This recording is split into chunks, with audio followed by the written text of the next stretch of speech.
ഇപ്പോൾ കോൺഗ്രസ് പ്രതിനിധി വക്താവ് വസന്ത് സിറിയക് ടെലിഫോൺ ലൈനിലുണ്ട്. വളരെ ശക്തമായ വിമർശനമാണ്, വളരെ ഗൗരവമുള്ളൊരു വിവരമാണ് ഇപ്പോൾ പുറത്തു വന്നിട്ടുമുള്ളത്. വസന്ത്, അത് ആ നിയമനത്തെ ശരിവെക്കുന്നതിൻ്റെ അപകടകരമായ രാഷ്ട്രീയത്തെക്കുറിച്ചാണ് അനിൽകുമാർ സൂചിപ്പിച്ചത്. അപ്പോഴും അത് നന്നായി സന്തോഷത്തോടെ സ്വീകരിക്കുന്നു എന്ന മട്ടിലാണ് ചാണ്ടി ഉമ്മൻ നിൽക്കുന്നത്. ഈ വിമർശനത്തിൻ്റെ, ഗുരുതരമായ വിമർശനങ്ങളുടെ മറുപടി വസന്ത് എന്താണ് ചുരുക്കി പറയുക? അദ്ദേഹം പറഞ്ഞത് കേട്ടല്ലോ. അല്ല ശ്രീ ശരത്, അതിലേക്ക് വരുന്നതിന് മുമ്പ് എനിക്ക് ഏറ്റവും അധികം സന്തോഷം തോന്നുന്നത് ശ്രീ അനിൽകുമാർ, അതായത് CPM സംസ്ഥാന സമിതി അംഗമാണല്ലോ, അദ്ദേഹം തന്നെ ADGP RSSുമായി കൂട്ടുകച്ചവടത്തിനാണ് പോയത് എന്നത് അക്സെപ്റ്റ് ചെയ്തല്ലോ. കഴിഞ്ഞ ദിവസങ്ങളിൽ ഞങ്ങൾ ഒരുമിച്ചിരുന്ന ചർച്ചകളിലും മറ്റു ചർച്ചകളിലും ഒന്നും അദ്ദേഹം അത് അക്സെപ്റ്റ് ചെയ്യാൻ തയ്യാറായിരുന്നില്ല. ഇപ്പൊ ADGP കൂട്ടുകച്ചവടം RSSുമായിട്ടുള്ള കോൺഗ്രസ് ആണെന്നാണ് അദ്ദേഹം പറഞ്ഞത്. കോൺഗ്രസ് ഇല്ലാത്ത RSS കച്ചവടം കേരളത്തിൽ ഇല്ലെന്നാണ് അദ്ദേഹം പറഞ്ഞത്. അല്ലല്ല, കോൺഗ്രസ് പറയുന്ന കേട്ട് പ്രവർത്തിക്കുന്ന ADGP ഇപ്പോഴും പിടിച്ചു അതേ പോസ്റ്റ് വെച്ചുകൊണ്ടിരിക്കുകയല്ലേ. അത് കഴിയുമ്പോൾ അറിയാമല്ലോ.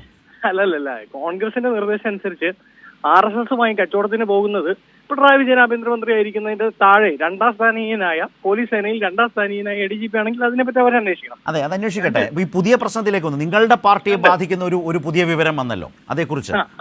അതാണ്, ഞങ്ങളുടെ പാർട്ടിയെ ബാധിക്കുന്നതൊന്നും പറയണ്ട. ഒന്ന്, ശ്രീ ചാണ്ടി ഉമ്മൻ പറഞ്ഞത് വളരെ കൃത്യമാണ്. അത് അദ്ദേഹം വളരെ കാലങ്ങളായി MLA ആവുന്നതിന് മുമ്പും അതിന് ഒരുപാട് കാലങ്ങൾക്ക് മുമ്പ് അദ്ദേഹം സുപ്രീം കോടതിയിൽ പ്രാക്ടീസ് ചെയ്യുന്ന ഒരു അഭിഭാഷകനാണ്. സ്വാഭാവികമായും നമുക്കറിയാം, കേന്ദ്ര സർക്കാരിന്റെ വിവിധ വകുപ്പുകളിൽ ഒരിക്കലും പൂർണ്ണാർത്ഥത്തിൽ BJPയുടെ പ്രതിനിധികളെ മാത്രമല്ല അവർ നിയമിക്കുക, പ്രതിപക്ഷത്ത് നിന്നുള്ളവരുണ്ടാവും. ഇപ്പൊ പബ്ലിക് അക്കൗണ്ട്സ് കമ്മിറ്റിയുടെ ചെയർമാൻ സ്ഥാനത്തേക്ക് ശ്രീ KC വേണുഗോപാൽ കടന്നു വന്നിരിക്കും. അത് നമുക്കറിയാം. അദ്ദേഹം ലോക്സഭാംഗം എന്ന നിലയിലും അത് പ്രതിപക്ഷത്തിന് അവകാശപ്പെട്ടതുമായ ഒരു പാർലമെന്ററി റൈറ്റ് ആണ്. അതുപോലാണ് ഒരു കേന്ദ്ര സർക്കാർ അവർക്കൊപ്പം നിൽക്കുന്നത്. ഇന്ന് ഞാൻ വസന്ത് അഭിഭാഷകനാണല്ലോ, പിണറായി സർക്കാർ ഇവിടെ താങ്കൾക്കൊരു അഭിഭാഷക നിയമനം തരട്ടെ, സ്വീകരിക്കുമോ? അല്ല, അങ്ങനെയാണല്ലോ. സ്വീകരിക്കുമോ? വസന്ത് സ്വീകരിക്കുമോ? ഏത് സർക്കാർ ഭരിക്കുമ്പോഴും ഒരു നോമിനൽ റെപ്രസെന്റേഷൻ പ്രതിപക്ഷത്ത് നിന്നുള്ള പാർലമെന്റിലാണ് വസന്തേ. ഇത് കോടതിയിൽ പോയി കേസ് നടത്തുന്നതിന് ഫീസ് വാങ്ങാൻ കഴിയുന്ന, നല്ല ഫീസ് കിട്ടുന്ന സംഘപരിവാർ അനുകൂലികളെയും അനുഭാവികളെയും അതാണല്ലോ എല്ലാ സർക്കാരുകൾക്ക് താല്പര്യമുള്ളവർ. അതാണ് ഞാൻ ചോദിച്ചത്. വസന്തിന് ഞാനൊരു സാങ്കല്പിക ചോദ്യമാണ്. പിണറായി സർക്കാർ അങ്ങനെ അഭിഭാഷകൻ എന്ന നിലയിൽ വസന്ത് സിറിയക്കിന് ഒരു ഓഫർ തന്നാൽ സ്വീകരിക്കുമോ?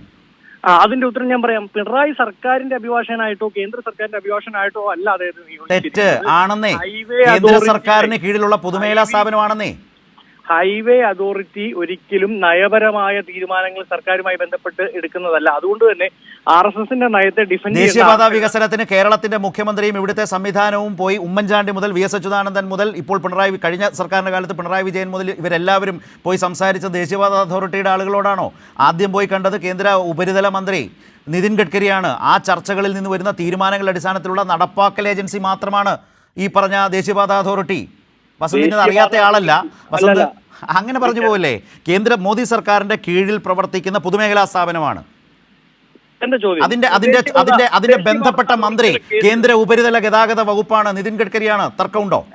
ഒരു തർക്കമില്ല. പക്ഷെ എന്റെ ചോദ്യം, ദേശീയപാത അതോറിറ്റി കോടതിയിൽ ഡിഫെൻഡ് ചെയ്യപ്പെടുന്ന കേസുകൾ എന്താണ്? അത് RSSന്റെ നയവുമായി ബന്ധപ്പെട്ടാണോ? അല്ല, അത് ചിലപ്പോൾ സ്ഥലം ഏറ്റെടുക്കലുമായി ബന്ധപ്പെട്ടാവും, അല്ലെങ്കിൽ അത്തരം സിവിൽ സ്യൂട്ടുകൾ മാത്രമായിരിക്കും ദേശീയപാത.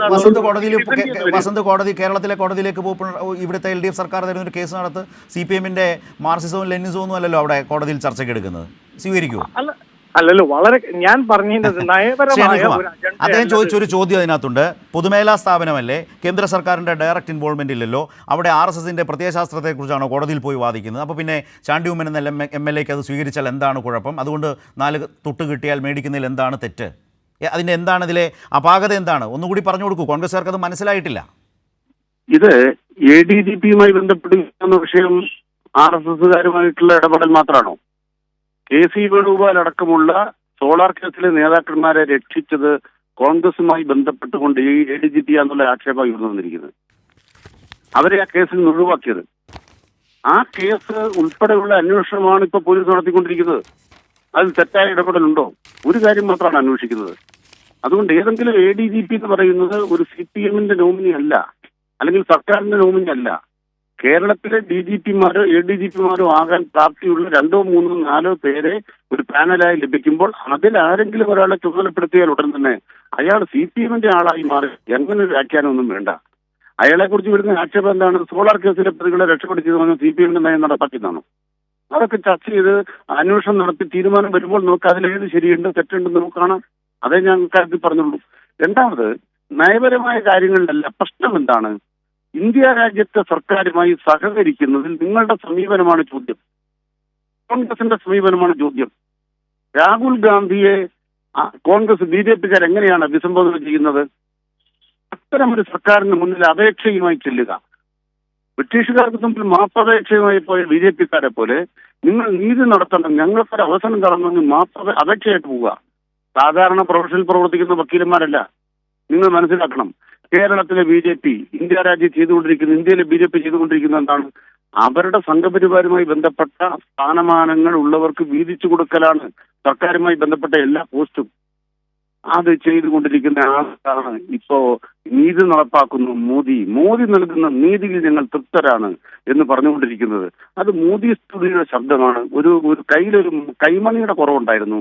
ചാണ്ടിയുമ്മന്റെ കൈക്കൂടി ഉണ്ടായിരുന്നെങ്കിൽ മോദിക്ക് അനുകൂലമായി പഠനം പാടാൻ കുഴൽനാടനും അതുപോലെ തന്നെ ചാണ്ടിയുമ്മനും അടങ്ങുന്ന സംഘത്തെ ലഭിച്ചേനെ നന്നായിരിക്കും. റൈറ്റ്. ഏതായാലും ഈ വിഷയത്തിൽ കോൺഗ്രസ് വക്താവ് വസന്ത് സിറിയക്ക് അദ്ദേഹത്തിൻ്റെ വിശദീകരണം അല്ലെങ്കിൽ ഈ ചർച്ചയുടെ അല്ലെങ്കിൽ അദ്ദേഹത്തിൻ്റെ അഭിപ്രായം പറഞ്ഞു. പക്ഷേ അപ്പോഴും ഒരു പ്രശ്നം, അദ്ദേഹം അടക്കമുള്ളവർക്കും ഒരു പരിമിതി. ഇക്കാര്യത്തിൽ രാഷ്ട്രീയ നിലപാട് കോൺഗ്രസ് പാർട്ടി സ്വീകരിക്കേണ്ടതുണ്ട്. ചാണ്ടിയുമ്മൻ അങ്ങനെ ആ പദവി സ്വീകരിച്ചത് ഉചിതമാണോ? അതിൽ വളരെ ശക്തമായ വിമർശനങ്ങൾ. മോദി സ്തുതിയാണിത്. സംഘ് പരിവാർ ബന്ധം, കോൺഗ്രസ് RSS ബന്ധം വളരെ ചേർന്ന് അടുത്ത് തന്നെ കൂടുതൽ അടുത്തടുത്ത് പോകുന്നതിൻ്റെ, ഒന്നിച്ചു പോകുന്നതിൻ്റെ വ്യക്തമായ തെളിവായി, ഉദാഹരണമായി ഇത് മാറുന്നുവെന്ന ഗൗരവമായ രാഷ്ട്രീയ വിമർശനത്തിന് മുമ്പിൽ കോൺഗ്രസ് നിലപാട് എന്ത് എന്നതുകൂടി വന്നുകൊണ്ട് മാത്രമേ കോൺഗ്രസ് വക്താക്കൾക്കും ഇതിൽ കൂടുതലായ ഒരു നിലപാടിലേക്ക് പോകാനാകൂ. നന്ദി വസന്ത് സിറിയ.